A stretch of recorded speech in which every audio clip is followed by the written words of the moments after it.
Let's start today's class on English Zone channel and जो class हमारी है वो लिटरेरी टर्म्स से रिलेटेड है जिसमें हम कुछ इंपॉर्टेंट एमसीक्यूज डिस्कस करेंगे। तो चलिए हम स्टार्ट करते हैं हमारी क्लास का पहला क्वेश्चन जो आज के लिए है, आप सभी के लिए है स्क्रीन पे। फर्स्ट क्वेश्चन को डिस्कस करने से पहले फ्रेंड्स जो भी नए हैं प्लीज सब्सक्राइब करिए और चलिए हम पहले क्वेश्चन को देखते हैं, आंसर करिएगा। A story that has a second meaning beneath the surface one is called a or an। आपको बताना है एक स्टोरी जो कि उसमें सेकंड मीनिंग होता है beneath surface meaning. Surface meaning मतलब एक तो आपको एक्चुअल मीनिंग होती है जो उस वर्ड की मीनिंग होती है, बस उस वर्ड के थ्रू किसी और चीज को डिनोट किया जाता है, किसी और चीज को इंडिकेट किया जाता है। तो वो जो सेकंड मीनिंग होता है उस स्टोरी में उसको क्या बोलते हैं, उस चीज को क्या बोला जाता है? एनालॉजी बोला जाता है या है आपका ब्लॉगोग्राफी बोला जाता है, एंटीथेसिस या है एलिगरी। तो इसका जो करेक्ट आंसर है, आप सभी इससे परिचित हो गए, अच्छे से फेमिलियर हो। इस क्वेश्चन को हम करेक्ट जो आंसर टिक करेंगे ऑप्शन डी को टिक करेंगे। ऑप्शन डी हमारा जो है वो इसका करेक्ट आंसर है। यहाँ पे हम बात करते हैं एलोगोरिकल पोयम होती है तो उसमें क्या होता है कि आपका जो एक मीनिंग पूरी पोयम में दो मीनिंग्स चलती रहती हैं साथ में। एक जो होता है आपका एक्चुअल मीनिंग होता है उस वर्ड का और एक होता है, एक उसका हिडन मीनिंग होता है beneath, that is beneath surface meaning. Surface and hidden ये दो तरीके के मीनिंग वर्ड्स होते हैं और ये एक तरीके का नैरेटिव पोयम होता है। ये नैरेटिव वर्क लिखा जाता है, नरेशन के फॉर्म में होता है जिसका एक विजुअल रिप्रेजेंटेशन होता है कि हम उस मीनिंग के साथ में उसको विजुअलाइज करते हैं जो उसकी हिडन मीनिंग होती है। ये भी तो ये हमारा इसका ऑप्शन डी करेक्ट होगा। बहुत से पोएम्स लिखे गए हैं एलिगोरिकल पोएम्स जो हैं जिसमें हम अगर हम बात करें, एलिगोरिकल वर्क्स भी बहुत लिखे गए हैं जिससे हम बात करते हैं कि एनिमल फार्म है, जॉर्ज ऑरवेल का ये नॉवेला है जो कि एलिगोरिकल नॉवेल है ये। इसके साथ ही साथ अगर हम बात करते हैं एडमंड स्पेंसर का fairy queen, the fairy queen is also an epic poem, allegorical epic poem है ये। तो ऐसे बहुत से एग्जाम्पल्स हैं जहाँ पे दिया जाता है कि जो स्टोरी होती है एक लिटरल मीनिंग के साथ में दूसरी सिंबॉलिक मीनिंग होती है। अगर हम इसको समझते हैं तो फर्स्ट इज लिटरल मीनिंग जो हम बात कर रहे हैं यहाँ पे, एंड सेकेंड वन इज आपका जो होता है वो हमारा होता है symbolic meaning.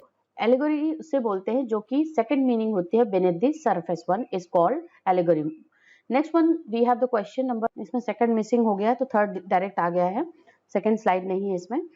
Next we have the third number question, a correct character whose traits are opposite to that of another character in the same literary place is called। आपको बताना है कि लिटरेरी वर्क में जो कि कैरेक्टर होता है, जो एक कैरेक्टर होता है उसके ट्रेट्स जो होते हैं वो अपोजिट होते हैं किसी दूसरे कैरेक्टर के, उसी सेम वर्क में आपको उसका बताना है वो कौन सा कैरेक्टर, उसको किस तरीके के कैरेक्टर के नेम से हम जानते हैं या उस प्ले को हम क्या बोलते हैं, उसमें को फॉयल, बॉम्बास्ट या फिर्स या है आपका फिक्शन। तो इसका ऑप्शन ए करेक्ट होगा, फॉयल। तो इसमें दिया गया है कैरेक्टर होता है जो कि उसके ट्रेट्स बिल्कुल ऑपोजिट होते हैं किसी दूसरे जो कैरेक्टर के उसी वर्क में, उसको हम फॉयल बोलते हैं। और हम बहुत से ऐसे कैरेक्टर्स इसमें देखते हैं। तो फॉयल स्पेशली वो होता है जो कंट्रास्ट करता है एक दूसरे से, एक दूसरे कैरेक्टर से वो कंट्रास्ट करते हैं। और स्पेशली अगर हम बात करते हैं प्रोटैगोनिस्ट एंड एंटागोनिस्ट को देखते हुए, क्योंकि एक दूसरे का कॉन्ट्राडिक्शन होता है, एक दूसरे से कंट्रास्ट करते हुए होते हैं, तो इसको हम फॉयल बोला जाता है।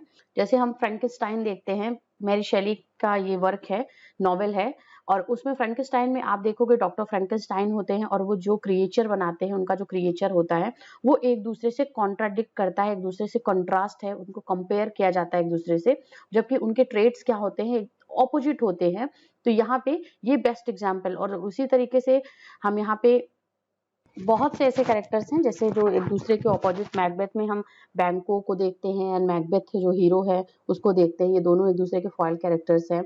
इसके साथ ही साथ हैमलेट प्ले में देखेंगे तो हैमलेट में लेयर्टीज एंड प्रिंस हैमलेट एक दूसरे से के फॉयल कैरेक्टर्स हैं, एक दूसरे के ऑपोजिट हैं, जो कि उसी सेम लिटरेरी पीस में, उसी सेम लिटरेरी वर्क में वो एग्जिस्ट करते हैं, बट उनके जो ट्रेट्स होते हैं वो एक दूसरे से ऑपोजिट होते हैं।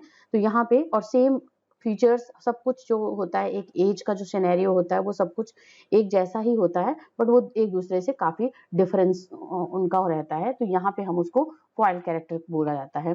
अगले क्वेश्चन को देखते हैं, number 4, a deliberate exaggeration used to heighten the effect of a situation or idea is called. Deliberate मतलब जानबूझकर किसी चीज को बहुत बढ़ा चढ़ाकर हाईलाइट इफेक्ट्स के साथ में उस सिचुएशन को, उस आइडिया को प्रेजेंट करना, वो क्या कहलाता है? इंपॉर्टेंट है और बहुत ही इजी है। ये थोड़ा सा डिफरेंट तरीके से क्वेश्चन पूछा गया है यहाँ पे। तो ऑप्शन है लेटोटस या फेयर्स, हाइपरबोल या एम्पैथी। तो ये यहाँ पे ऑप्शन सी हमारा जो है वो करेक्ट आंसर होगा। ऑप्शन सी को हम टिक करेंगे। This is the answer of the question number 4. Next we have number 5. An individual stance that is taken as the representative of a general pattern is called. आपको यहाँ पे बोला जा रहा है an individual stance that is taken as the representative of a general pattern, इसको क्या बोला जाता है? इन्वर्सन, एग्जाम्पल, डैक्टिल या है आयरनी। तो ऑप्शन इसका होगा एग्जाम्पल बोला जाता है। ऑप्शन बी को करेक्ट करेंगे question number 5 of this video of this class. Next number 6, what is theme? आपको बताना है थीम क्या है, इसका आंसर देना है। ऑप्शन ए है a name given to a literary piece या लिटरेरी वर्क, या है option B central idea of a work of literature, option C a literary age, या है option D none of these. तो option B को हम यहाँ पे करेक्ट करेंगे। Option B is the answer of the question. What is the theme? Theme क्या होता है? किसी भी वर्क का जो सेंट्रल आइडिया होता है, जैसे कोई स्टोरी होती है, रामायण की स्टोरी है, तो उसमें हम किस किस तरीके के उसको थीम्स को इन्वॉल्व करेंगे। Truth wins over lie, and साथ ही साथ एक रिस्पेक्ट की यहाँ पे बात होती है, जैसे कि we should respect women's and, और आपको करप्शन नहीं करना चाहिए, या आपको थोड़े रिलीजियस पॉइंट ऑफ व्यू से बहुत ही स्ट्रांग होना चाहिए। इस तरीके की रामायण की अगर हम बात करते हैं तो वहाँ पे ये थीम, तो अलग अलग लिटरेरी वर्क में जो होते हैं वो अलग अलग थीम्स इन्वॉल्व होते हैं, जो जिस तरीके का उसका जॉनर होता है उसके अकॉर्डिंग दिया जाता है। तो स्पेशली थीम की अगर हम बात करते हैं तो that is the central idea of a work of a literature. Number 7 question, what is the word choice of a writer in a literary work called? अगर वर्ड चॉइस जो होती है, मतलब शब्दों का जो चयन होता है किसी राइटर के द्वारा किसी भी लिटरेरी वर्क में, उसको क्या बोला जाता है? एलेजी, डिक्शन, एसिडेंटॉन, या है नन ऑफ दीज। तो ऑप्शन बी हमारा करेक्ट होगा। उसको हम क्या बोलते हैं? डिक्शन बोलते हैं। डिक्शन होता है जो कि जिस पैटर्न में या जो शब्दों का जो यूज करा जाता है किसी भी राइटर के द्वारा अपने लिटरेरी वर्क को कंप्लीट करने के लिए, तो उसको हम डिक्शन बोलते हैं। Number 8, what do we call to an extended piece of prose fiction? Extended piece of prose fiction को बोला क्या जाता है? उसका आंसर देना है। प्रोज फिक्शन का जो एक्सटेंडेड वर्क होता है या पीस होता है उसको क्या बोलते हैं? Novel, drama, poem, epic. Obviously we call that. Prose fiction की बात हो रही है तो यहाँ हम नॉवेल की बात करेंगे। प्रोज फिक्शन में नॉवेल हमारा इंपॉर्टेंट जॉनर है, इसका सब जो जॉनर होता है। तो novel is the extended piece of prose fiction. Next we have 9 question number question, a comparison of two dissimilar things. Two dissimilar things की बात हो रही है। Using the word like, as, then और सच इज कॉल्ड। बहुत ही easy question है ये आप सभी के लिए, और इसका जो आंसर है वो हमारा ऑप्शन ए है, that is called simile. Number 10, the awareness or realization of a major character in a work of literature is known as। जो अवेयरनेस होता है, रियलाइजेशन होता है किसी भी कैरेक्टर का किसी भी लिटरेरी वर्क में रिलेटेड, उसको हम क्या बोलते हैं? फेयर्स, फॉयल, रिफ्यूटेशन, या है आपका इपिफैनी। तो ऑप्शन हमारा यहाँ पे डी करेक्ट होगा। ऑप्शन डी को हम करेक्ट करेंगे। इसको थोड़ा सा एलोबोरेट करके मैं आपको बता रही हूँ, थोड़ा सा हम डिस्कस कर लेते हैं व्हाट इज इपिफैनी। देखिए इपिफैनी जहाँ पे जैसे किसी को अपने बारे में एक तरीके से अवेयरनेस होना, किसी कैरेक्टर के, जैसे स्पेशली यहाँ पे बात हो रही है, जो मेजर कैरेक्टर होता है उसको जब अवेयरनेस खुद के बारे में होता है, खुद को रियलाइज वो करता है कि मैं क्या चीज हूँ, या मैं किस वजह से हूँ, मेरा रीजन क्या है मेरा यहाँ होने का। जब उसको अपनी बातों का उसको एहसास होता है और किसी एक तरीके का जो सडन रिविलेशन होता है उसके बारे में, वो रियलाइजेशन होता है उसके बारे में, उसको हम बोलते हैं एपिफैनी।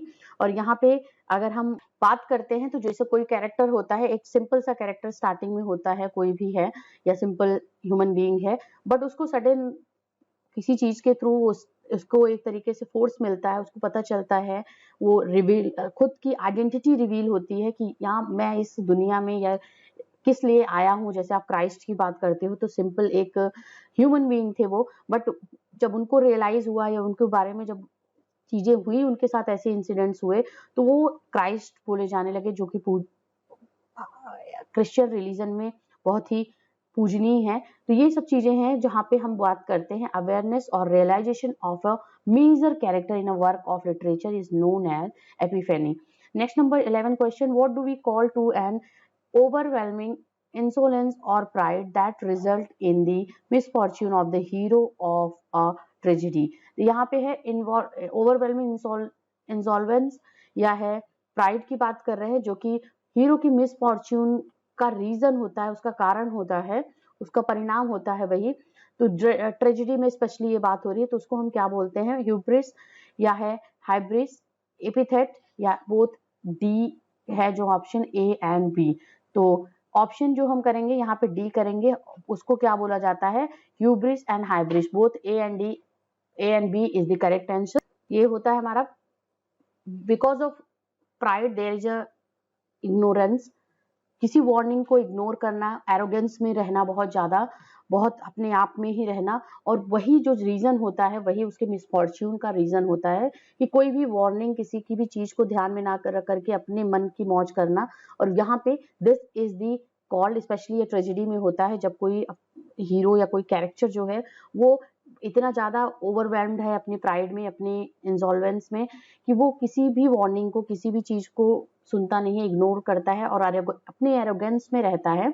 और वही रीजन उसका, उसके मिसफॉर्च्यून का रीजन होता है हीरो के ट्रेजेडी में, और वही यहाँ पे ह्यूब्रिस एंड हाइब्रिस उसका मीनिंग होता है। एंड ऑप्शन डी यहाँ पे करेक्ट होगा, ए एंड बी। नेक्स्ट 11 के बाद 12 नंबर, अब representation of a serious action that results in a calamity is called. Serious जो रिप्रेजेंटेशन होता है किसी एक्शन का, वो जो सीरियस एक्शन होता है उसको रिप्रेजेंट करता है, और कैलामिटी का रिजल्ट कारण होता है, उसको बोलते हैं ट्रेजेडी, कॉमेडी या है poem, rhetoric. Option A correct होगा, उसको हम ट्रेजेडी बोलते हैं, जिसका एक ट्रेजिक एंड होता है, जो कि सीरियस एक्शन का जो रिप्रेजेंट करते हुए पूरे वर्क में या पूरी स्टोरी में आपको सीरियसनेस देखने को मिलती है, और वो लास्ट में विनाशता का या एक तरीके से विपन्नता का कारण होता है, that is called tragedy. Next number 13, what is juxtaposing two contradictory things termed terms and ideas like silencing roar called। ये यहाँ पे अगर हम बात करते हैं तो जो कॉन्ट्राडिक्ट करते हैं, जक्स्टापोज, एक दूसरे के जस्ट अपोजिट होते हैं, एक दूसरे के जस्ट पास में होते हैं, और वही उसको कॉन्ट्राडिक्ट करते हैं वर्ड्स, ऐसे टर्म्स जो होता है, आइडियाज होता है, उसको हम क्या बोलते हैं। यहाँ पे एग्जाम्पल के थ्रू भी बताया गया है, साइलेंसिंग रोर कॉल्ड। साइलेंसिंग, एक तरफ तो साइलेंस की बात हो रही है, दूसरी तरफ रोर की बात हो रही है, शांत दहाड़ की बात हो रही है। तो ये क्या है, जस्ट दोनों के कॉन्ट्राडिक्टरी हैं, दोनों वर्ड्स जो है एक दूसरे के कॉन्ट्राडिक्टरी है, बट दोनों एक दूसरे के क्लोज है, जक्स्टापोजिंग है, दूसरों को अपोज करते हुए यहाँ पे दिया गया है। तो इसको क्या बोला जाता है, इस टर्म या आइडिया को क्या बोला जाता है, आप बहुत अच्छे से जानते हो इस टर्म को, palette, oxymoron, personification, repetition. Option B को हम करेक्ट करेंगे यहाँ पे इस क्वेश्चन नंबर 13 में। नंबर 14 देखते हैं हम, डैश है यहाँ पे, गैप को फिल करना है, is one word that a writer uses to govern several successive word or clauses। words और clause को जो govern करने के लिए ये यहाँ पे जो राइटर होता है वो यूज करता है, उसको क्या बोलते हैं, स्टाइल, बायोग्राफी, थीसिस, जिगुमा। तो ऑप्शन डी को करेक्ट करेंगे, यहाँ पे हम जिगुमा बोलते हैं उसको। यहाँ पे जिगुमा की जो बात होती है उसके एग्जाम्पल के थ्रू आप अच्छे से इसको समझोगे कि यहाँ पे क्या है कि जो एक वर्ड के थ्रू यूज करके अपने थॉट्स को, जो होता है, जो लिंक थॉट्स होते हैं उसको लिंक किया जाता है, टू थॉट्स को लिंक किया जाता है, और यहाँ पे इसको जिगुमा बोलते हैं। जैसे बात है, she broke his car and his heart. देखिए ब्रोक यहाँ पे दो वर्ड, ब्रोक वर्ड के थ्रू किस दो फीलिंग्स को बताई जा रही हैं, क्या बताया जा रहा है, उसकी कार को भी तोड़ा, कहाँ नुकसान पहुंचाया, car, his car and his heart. तो ये क्या हुआ हमारा, इसको हम जिगुमा किसी वर्ड के थ्रू, जैसे यार वन वर्ड यहाँ पे दिया गया है ना, किसी एक वर्ड के थ्रू यूज जो किया जाता है। देखिए यहाँ पे दिया गया है मीनिंग इसका, कि स्पेशली इसको डिफाइन करते हुए बताया गया है कि one word that a writer uses to govern several successive words और क्लॉजेस। सेवरल सक्सेसिव वर्ड्स को मतलब वो कनेक्ट करता है उसी एक वर्ड से, और उसके और क्लॉजेस को कनेक्ट करता है उसी सेम एक वर्ड से। तो यहाँ पे क्या है, she broke his car and his heart On the same time, she has done two things. Okay, she broke, एक वर्ड यूज है broke, जहाँ पे वर्ड दिया गया है, उसके थ्रू वो दो काम ऐसा कर रही है जो सक्सेसिव जो वर्ड्स और क्लॉजेस की बात हो रही है, जो यूज किया जाता है उस वर्ड को सेवरल सक्सेसिव वर्ड्स और क्लॉजेस को गवर्न करने के लिए या उसको आगे बात आगे लिंक करने के लिए। तो यहाँ पे इसके थ्रू आप अच्छे से समझ जाओगे जब किसी एक वर्ड का यूज होता है अपने थॉट्स को, डिफरेंट थॉट्स को एक तरीके से एक्सप्रेस करने के लिए, और एक ही क्लॉज या आपके होते हैं वर्ड्स के through successive words and clauses में जो आगे आने वाले वर्ड्स एंड क्लॉजेस होते हैं, तो that is called zeugma. Next number 15 question की बात करते हैं। What do we call to a form of expression in which words are used out of the regular meaning, the effect specific? इसको क्या बोलते हैं? जो फॉर्म ऑफ एक्सप्रेशन होता है, जो वर्ड को यूज किया जाता है रेगुलर मीनिंग के थ्रू किसी इफेक्ट स्पेसिफिक के लिए। डेट मेटाफर, प्रोज, फिक्शन या figure of speech? Option D है फिगर ऑफ स्पीच बोला जाता है इसको, कि जो हम form of expression figure of speech ऐसे वो है फॉर्म ऑफ एक्सप्रेशन है जिसमें बहुत से अलग अलग तरीके के फॉर्म ऑफ एक्सप्रेशन आते हैं और वो इफेक्ट स्पेसिफिक को रेगुलर मीनिंग के थ्रू यूज करने के लिए वर्ड्स के को यूज किया जाता है, तो that is called figure of speech. Next, number 16, a dramatic tradition in which an actor speaks about something that is heard by the audience but not by the other actor on the stage is called. बहुत ही famous, बहुत ही important term है ये important term को आप जरूर note down करें। Dramatic tradition की बात हो रही है जहाँ पे एक्टर जो होता है वो बोलता है अपनी बात को, अपनी फीलिंग्स को शेयर करता है, लेकिन उस फीलिंग्स को कौन सुन रहा होता है, वो इतना लाउड होता है कि उसको ऑडियंस सुन सकती है क्योंकि वो अपने मन में ही बात बोलता रहता है, बट जो सामने लोग होते हैं वो नहीं सुन पाते हैं, जो स्टेज पे अदर एक्टर्स होते हैं वो नहीं सुनते हैं, बट वहीं उसके थॉट्स को ऑडियंस सुन रही होती है जो उसके प्ले को या जो उस चीज को एंजॉय कर रही होती है। जैसे हम कोई मूवी देखने जाते हैं जो कि किसी हीरो या कैरेक्टर के माइंड में चीजें चलती रहती हैं, तो वहां पे ऐसा एज्यूम होता है कि जो दूसरे वहां पे लोग हैं उसके आसपास उस प्ले में या उस सीन में उनको वो चीजें नहीं सुनाई देती हैं, बट वहीं पे ऑडियंस हम होते हैं, हमें वो चीजें सुनाई देती हैं।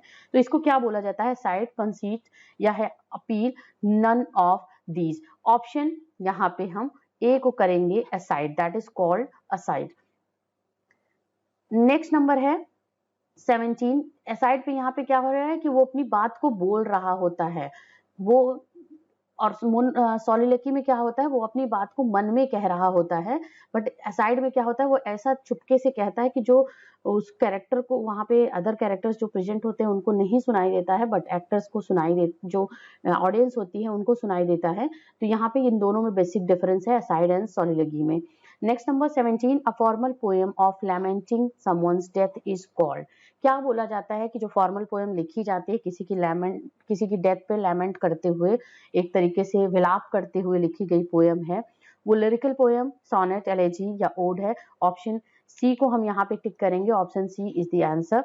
Next number 18, when the reader or audience is aware of the contradiction between the real meaning and of the situation and the literal meaning of the writer's word is called setting, style, verbal irony या satire. यहाँ पे question पूछा ये जा रहा है कि question हो रहा है कि जब रीडर जो होता है, जो ऑडियंस है या रीडर है, वो अवेयर है, इस चीज को जानती है कि जो रियल मीनिंग, जो सिचुएशन की जो रियल मीनिंग है और उसकी जो लिटरल मीनिंग है, जो वर्ड राइटर यूज कर रहा है, तो उसको कॉन्ट्राडिक्शन जो होता है उसमें उसको क्या बोलते हैं? उसको हम बोलते हैं option C verbal irony. Verbal irony बोली जाती है कि बोला कुछ जा रहा है, बस उसके थ्रू कन्वे कुछ किया जा रहा है। तो यहाँ पे अभी हमने एलिगरी की बात की जिसमें होता है कि एक विजुअल प्रेजेंटेशन होता है जहाँ पे आपको चीजें दिखाई जाती है, लिटरल मीनिंग और एक सिंबॉलिक मीनिंग उसका होता है, बट यहाँ पे बात हो रही है कि जब रीडर या ऑडियंस को ये होता है, अवेयर होते हैं उस चीज के कि जो सिचुएशन में अभी चीजें चल रही होती हैं वो रियल क्या है और उसके पीछे जो एक चीज है कि उसका लिटरल मीनिंग क्या है, उस राइटर का उस वर्ड को यूज करने का या उस सिचुएशन को में उस चीज को कहने का, वहां पे हम उसको वर्बल आयरनी बोलते हैं। ओके, बात आप कुछ बोलो और वो आपको आपका किसी एक बात के थ्रू आप किसी और बात को कह देना, लोगों को वो समझ में आ जाना, that is called verbal irony. 19 number question we have, art of effective communication and persuasive discourse is called analogy, rhetoric, laconism and option D यहाँ पे मेंशन नहीं है, तो हम ऑप्शन बी को करेक्ट करेंगे, that is called rhetoric. Rhetoric बोला जाता है जो इफेक्टिव कम्युनिकेशन और डिस्कोर्स को, परसुएसिव डिस्कोर्स को यूज करने के लिए जो आर्ट यूज करा जाता है, that is called rhetoric. Next number 20 we have the question, a story, a short story from which a moral can be drawn is by. Short story जिससे moral को या किसी ऐसे एक लेसन जो मोरल लेसन होते हैं उनको इम्पार्ट किया जाता है, लिया जाता है, that is called parable, red herring, precise या पैरेड।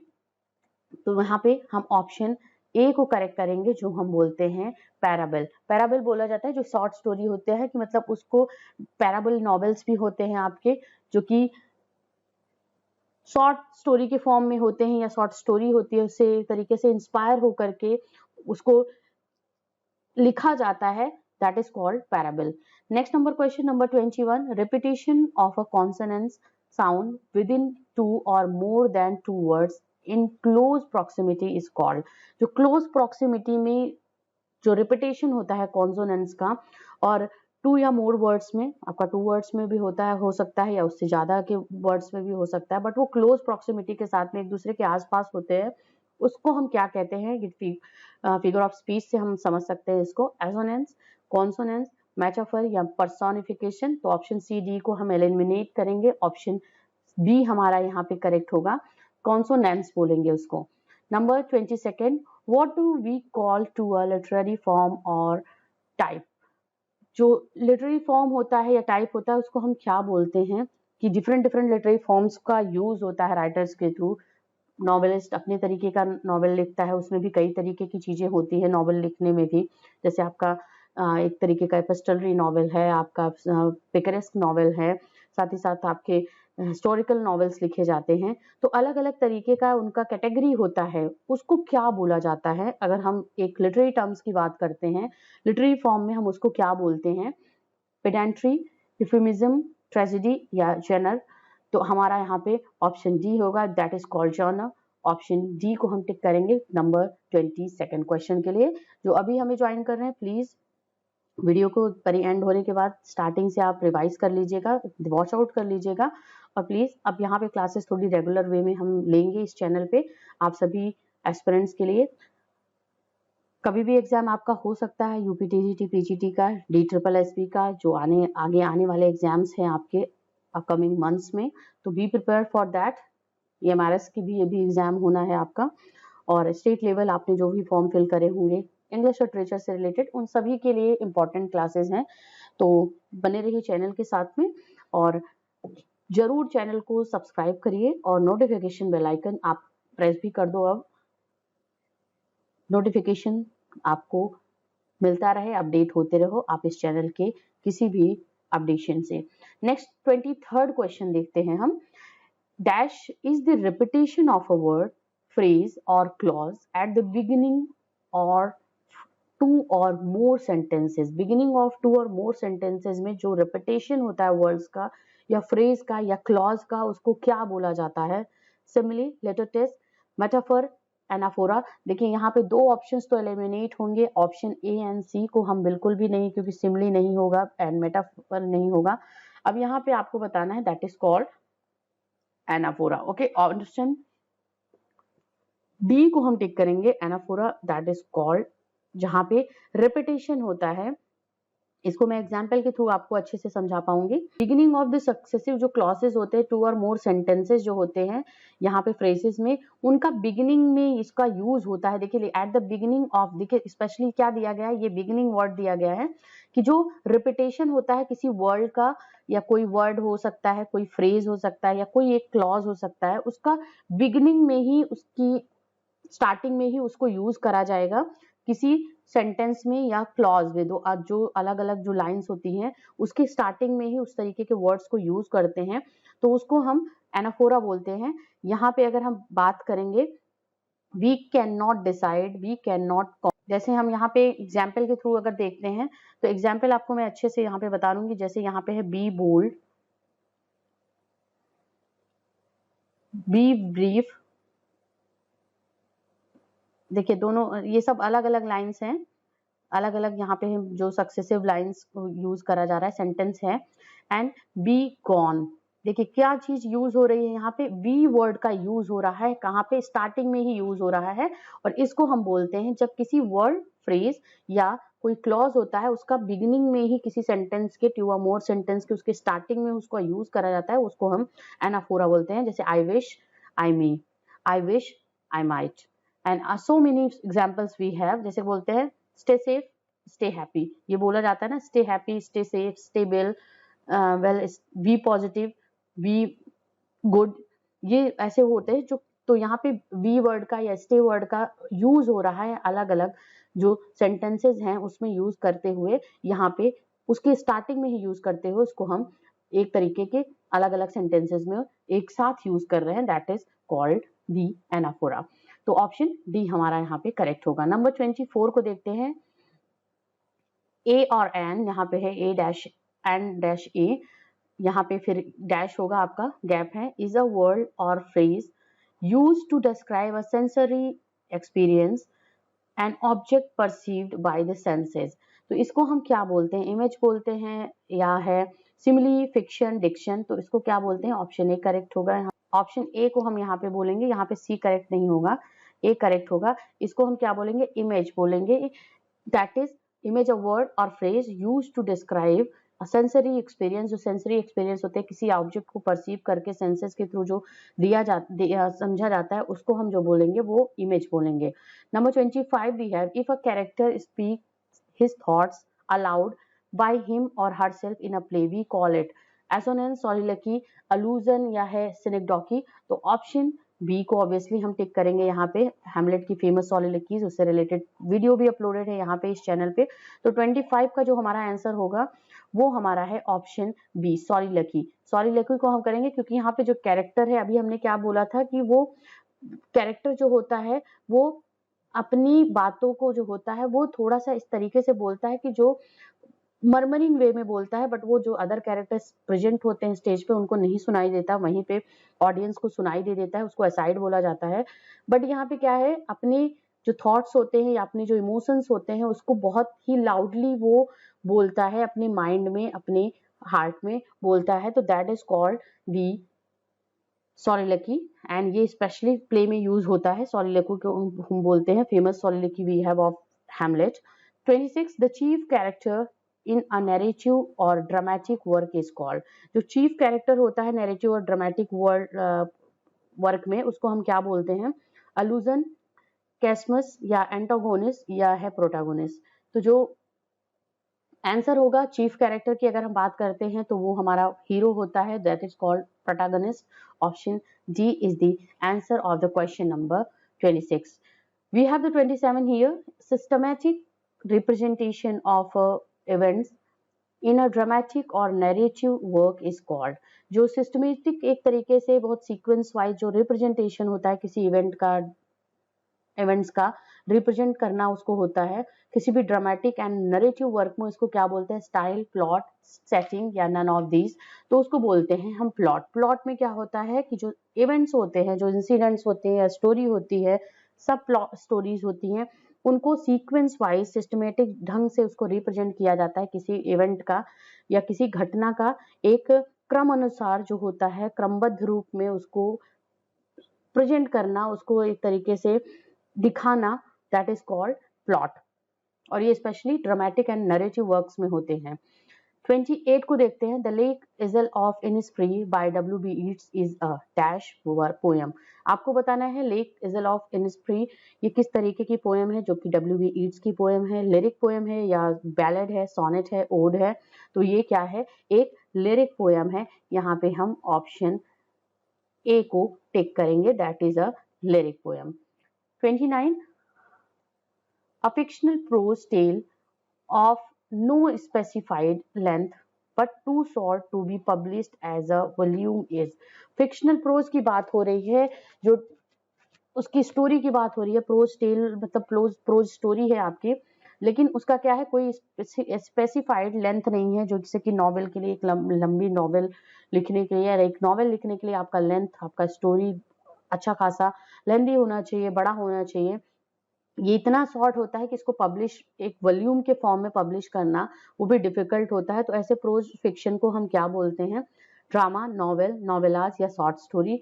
तो ऑप्शन डी हमारा होगा। देखिए शॉर्ट स्टोरी जो होती हैं बहुत ही छोटी होती हैं, उनको वॉल्यूम के फॉर्म में नहीं, उसमें शॉर्ट स्टोरी में कई तरीके की स्टोरीज इंक्लूड होती हैं। हम कोई शॉर्ट स्टोरी लिखते हैं तो अलग अलग स्टोरीज को एक बुक के फॉर्म में फिर प्रेजेंट करते हैं। Novella is little bit bigger than short story. और नॉवेल की बात करते हैं दैट इज दी एक प्रॉपर लेंथ में, एक प्रॉपर वॉल्यूम में ये नॉवेल जो होता है वो हमारा पब्लिश होता है। तो ऑप्शन डी यहाँ पे too short to be published as a volume is बोला जा रहा है, तो वहां पे हम उसको शॉर्ट स्टोरी बोलेंगे। Okay.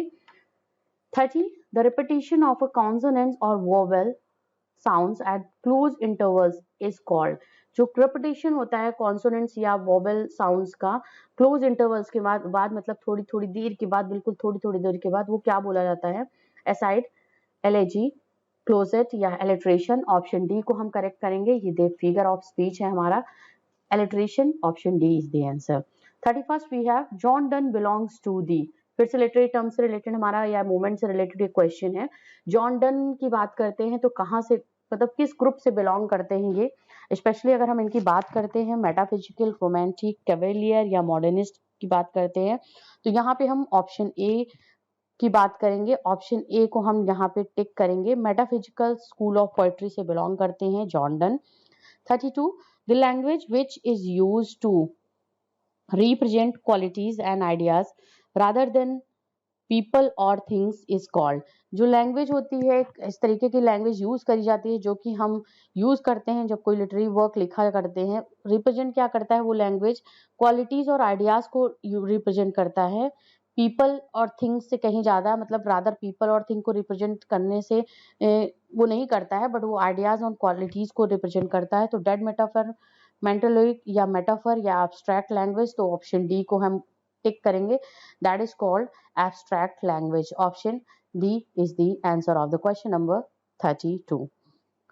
Please do like the session. आप सभी सेशन को जरूर लाइक करिए और मुझे प्लीज मेंशन करिए कि क्लास आपको कैसी लग रही है, और कनेक्ट रहिएगा आप सभी चैनल पे। वीडियोस आपको यहाँ पे अब रेगुलर बेसिस पे मिला करेंगे इस चैनल इंग्लिश जोन पे। चलिए अब 32 के बाद 33 क्वेश्चन देखते हैं। स्क्रीन पे है। An elegy usually gives expression to a. Elegy जो होता है वो किस चीज को एक्सप्रेस करते हुए लिखी जाती है? फीलिंग ऑफ जॉय को ऑप्शन ए है, option B sense of loss, या है feeling of victory option C, and option D है सेंस ऑफ डिफीट। तो हम अगर बात करते हैं एलेजी जो होता है किस एक्सप्रेशन को हमारे एक्सप्रेस करते हुए वो लिखा जाता है, तो वो ऑप्शन बी को करेक्ट करेंगे, sense of loss. Okay, sense of loss is the answer of the question. So here we have the number 34 question. The process by which an unhealthy emotion by created by an imbalance of feeling is corrected and emotional health is restored is called archetype, chiasmus, catharsis, hamartia। जो होता है unhealthy emotion को create करते, जो process होता है unhealthy emotion को create करता है इम्बैलेंस फीलिंग के साथ में, और जो करेक्ट किया जाता है and feeling is corrected and emotional health is restored is called. तो ऑप्शन सी को करेक्ट करेंगे, दैट इज कॉल्ड कैथारसिस। अगला क्वेश्चन है number 35। When a writer attacks his or her opponent personally in spite of attacking their argument is called।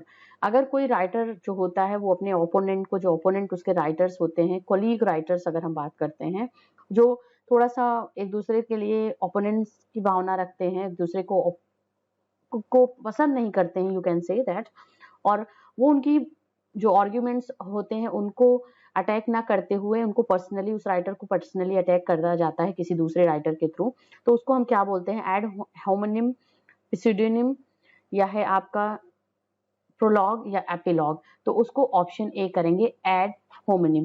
तो option A is the correct answer of the question number 35। Number 6 question है, a sentence which begins with the central idea and expands on the idea with details is called. Sentence जो होता है वो begin करता है central with the central idea, central idea के साथ में, और उस एक्सपैंड करता है that idea with details is called characterization, cumulative, didactic या simile, तो that is called cumulative. Option B is the answer of the question number 36. Number 37, a character that is based on a single quality or idea is called. Character जो कि single idea और quality पे based on होता है उसको बोला जाता है एंटागोनिस्ट, प्रोटैगोनिस्ट, फॉयल या होता है फ्लैट कैरेक्टर. ऑप्शन डी को हम करेक्ट करेंगे, मतलब उसमें कोई एक तरीके का चेंजेस आपको नहीं देखने को मिलेगा उस कैरेक्टर में. फ्लैट कैरेक्टर्स जो होते हैं वो एक ही आइडिया को फॉलो करते हुए पूरे फ्रॉम स्टार्टिंग टू एंड वो रहते हैं, वो हमारा फ्लैट कैरेक्टर होता है. Number 38, play on words which are similar in sound but have sharply different meaning is called. Play on words होता है, इससे ही आप समझ जाओगे कि इसका आंसर क्या होता है. जो सिमिलर साउंड में होते हैं और हैव शार्पली डिफरेंट मीनिंग्स होता है उसका क्या बोला जाता है? एसोनेंस, नॉवेल, पन या consonance. Option C is the answer, that is called pun. Play on words मतलब शब्दों के को यूज करते हुए उससे खेलना, उसके थ्रू इस तरीके के जैसे सिमिलर साउंड के साथ में इस तरीके से करना है और उसको एक डिफरेंट मीनिंग के साथ में प्रेजेंट करना, वो बोला जाता है पन. ये एक तरीके का लिटरेरी टर्म है. Number 39, what is hamartia? Hamartia क्या है? ट्रेजेडी लिखते वक्त इसको यूज करते हैं. Tragic flaw in a character, simile या है सटायर या none of these. Option A is the answer. Obviously we have the correct answer. Aristotle ने हमार्शिया को बहुत अच्छे से डिफाइन करा हुआ है और स्पेशली जो कैरेक्टर होता है, जो हीरो होता है, उसके अंदर ये हमार्शिया होता ही है जो उसके डाउनफॉल का रीजन बनता है, उसके पतन का रीजन बनता है. 40 को देखते हैं. A conventional character that recur repeatedly in different literary genre is called. Conventional characters होते हैं जो रिकर करते हैं, रिक्योर करते हैं अपनी रिपीटेडली, मतलब बार बार डिफरेंट लिटरेरी जॉनर में. Protagonist, foil, round character, stock character. Option D होता है, उसको हम स्टॉक कैरेक्टर बोलते हैं. 41, a fictitious narrative that tells its story और events through letters is called. एक फिक्शनल जो होता है, फिक्टिशियस काल्पनिक जो नरेशन होता है, वो अपनी स्टोरी को लेटर्स के फॉर्म में बताता है, इवेंट्स को लेटर्स के फॉर्म में उसको लिखा जाता है. एपिस्टोलरी नॉवेल बोला जाता है, हिस्टोरिकल नॉवेल, रीजनल नॉवेल या नन ऑफ दिस. तो ऑप्शन ए हमारा करेक्ट आंसर है. उसको क्या बोला जाता है? एपिस्टोलरी नॉवेल बोला जाता है. 42 की बात करते हैं. A fictitious narrative that emphasize the influence of social and economic conditions on events and characters is called. So socio economic conditions और उसके इवेंट्स पे, उसके कैरेक्टर्स पे जो कि भी फिक्टिशियस काल्पनिक नैरेटिव वर्क लिखा जाता है उसको बोला जाता है हिस्टोरिकल नॉवेल या है एपिस्टोलरी नॉवेल, सोशियोलॉजिकल नॉवेल या है नन ऑफ दिस. तो आंसर ऑलरेडी यहाँ पे मेंशन है. ऑप्शन सी को हम करेंगे. सोशियोलॉजिकल नॉवेल बोला जाता है. हिस्टोरिकल नॉवेल होता है किसी इवेंट पे, किसी पास्ट में हुई घटना के बारे में जब कोई नॉवेल लिखा जाता है उसको हिस्टोरिकल नॉवेल लिखते हैं, बोलते हैं. एपिस्टोलरी नॉवेल की हमने बात कर ली, जो लेटर के फॉर्म में कोई फिक्टिशियस नैरेटिव वर्क लिखा जाता है तो वो एपिस्टोलरी नॉवेल होता है. नंबर 43, डैश यहाँ पे है, गैप है. Is a literary production of writers imagination by using theme, characters, plot, setting and point of view. ये बोला जाता है, क्या बोलते हैं इसको? Fiction, genre, consonance, paradox. जो लिटरेरी प्रोडक्शन होता है किसी राइटर के इमेजिनेशन का, जिसमें theme, character, plot, setting, point of view को यूज किया जाता है, वो क्या होता है? वो होता है fiction. Option A is the answer of the question number 42.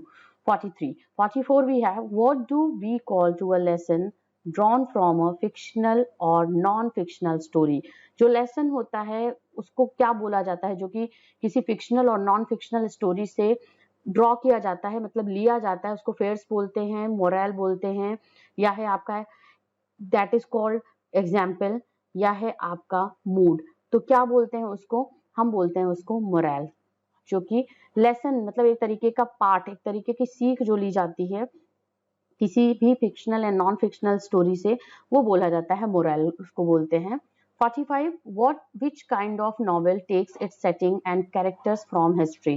किस तरीके के नॉवेल की जो सेटिंग जो होती है, जो हिस्ट्री से ली जाती है, उसके कैरेक्टर और उसकी सेटिंग जो होती है, उसकी जगह और उसके कैरेक्टर्स को हम हिस्ट्री से लेते हैं. जैसे हमने बात की जो पास्ट से लिया जाता है उस पे नॉवेल लिखा जाता है किसी इवेंट या किसी एक घटना के बारे में, वो रोमांटिक नॉवेल होती है, regional novel, epistolary novel, historical novel. Option D को करेक्ट करेंगे, हिस्टोरिकल नॉवेल उसको बोला जाता है.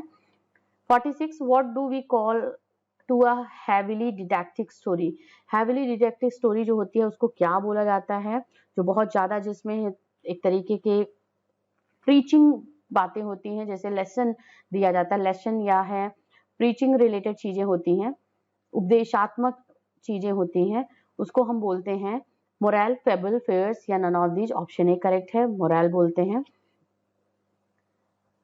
46 के बाद 47 को देखते हैं। What do we call to a time और locale in which the action of a story takes place. Action of story जो बोला जाता है उस टाइम को हम क्या बोलते हैं? Hyperbole, plot, style, setting.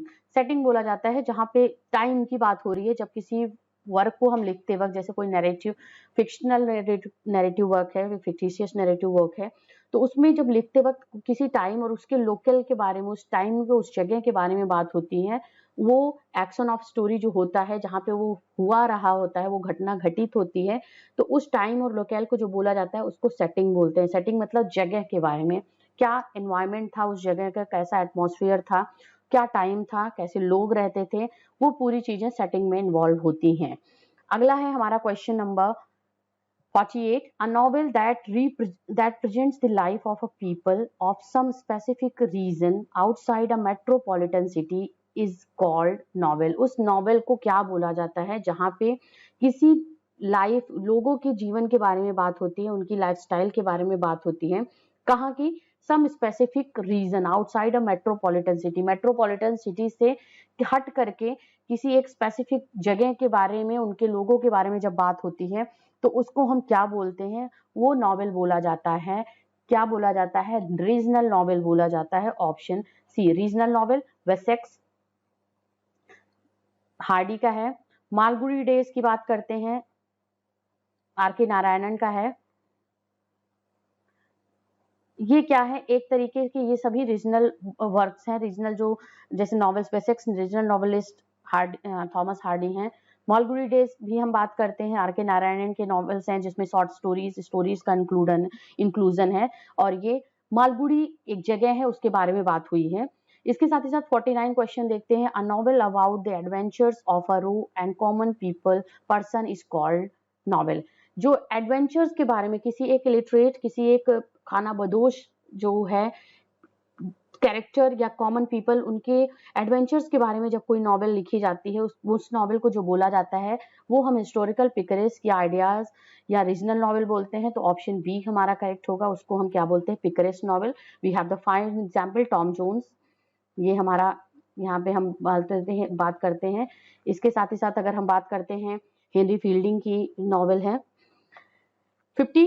A novel that represents feeling, emotional, idealism, sensibility rather than reason or thought is called. Reason और thought से कहीं ज्यादा जब किसी इमोशनल या फीलिंग को रिप्रेजेंट करते हुए, आइडियलिज्म, सेंसिबिलिटी को रिप्रेजेंट करते हुए कोई नॉवेल लिखा जाता है, तो वो ऑप्शन ए है हिस्टोरिकल नॉवेल बोला जाता है, पिकरेस्ट नॉवेल बोला जाता है, सी है सेंटिमेंटल नॉवेल बोला जाता है, या है रीजनल नॉवेल। तो ऑप्शन सी का करेक्ट आंसर होगा। उसको क्या बोलते हैं? हम सेंटिमेंटल नॉवेल बोलते हैं, जहां पे फीलिंग, इमोशंस, आइडियलिज्म और सेंसिबिलिटी के बारे में बात होती है, उससे रिलेट करता हुआ स्टोरी होता है, उसका प्लॉट होता है, उसका एक सेटिंग होता है, दैट इज सेंटिमेंटल नॉवेल। आज की इस क्लास में कुछ इंपॉर्टेंट 50 क्वेश्चंस हमने डिस्कस करे। आगे हम और भी क्वेश्चंस, लिटरेरी टर्म से रिलेटेड क्वेश्चन डिस्कस करेंगे अपनी नेक्स्ट वीडियो में, अपनी नेक्स्ट क्लास में। Till then keep watching English Zone. अभी तक लाइक नहीं किया, सब्सक्राइब नहीं किया तो अब तो कर दो भाई, और नोटिफिकेशन भी, बेल आइकन को भी आप प्रेस कर लीजिए, नोटिफिकेशन टाइमली आपको मिलता रहे। और कनेक्ट रहिएगा चैनल के साथ में। अब आपको रेगुलर बेसिस पे इस चैनल पे क्लासेस मिलेंगी एमसीक्यूज के फॉर्म में। कुछ बायोग्राफी हम डिस्कस करेंगे, कुछ इंपॉर्टेंट वर्क्स को भी डिस्कस करेंगे, इंग्लिश लिटरेचर या world literature, world English literature के important writers, important novelist, important literary figures से related.